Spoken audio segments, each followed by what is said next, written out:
Hi friends, welcome to our channel. నేను ఇవాళ చోలే కూర చేస్తున్నాను. రాత్రి నానబెట్టి పెట్టుకున్నాను. ఇప్పుడు వీటిని కుక్కర్లో వేసి ఉడకబెట్టి పెట్టుకుంటున్నాను.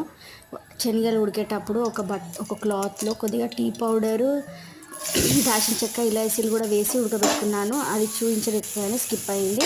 అది ఉడకబెట్టి పక్కన 5 విజిల్స్ పెట్టుకొని ఉడకబెట్టి పక్కన పెట్టుకున్నాను. ఒక కడాయి పెట్టుకొని అందులో ఆయిల్ వేసి హోల్ గరం మసాలా వేసాను. తరిగి పెట్టుకున్న ఉల్లిపాయలు వేసాను. అవి రెడ్గా మంచిగా అయిన తర్వాత పసుపు, ఉప్పు ఫస్టే వేసి వేయించుకున్నాను. రెడ్గా వేగిన తర్వాత టమాటో పూరి వేసుకోవాలి. 15 నిమిషాలు బాగా ఉడికిన తర్వాత కారము, ధనియాల పొడి, ఎవరెస్ట్ వారి గరం మసాలా పౌడర్ వేసుకున్నాను. ఒక 10 నిమిషాలు ఉడికిన తర్వాత చోలేని యాడ్ చేసుకున్నాను. చాలా టేస్టీగా యమ్మీగా ఉంటుంది.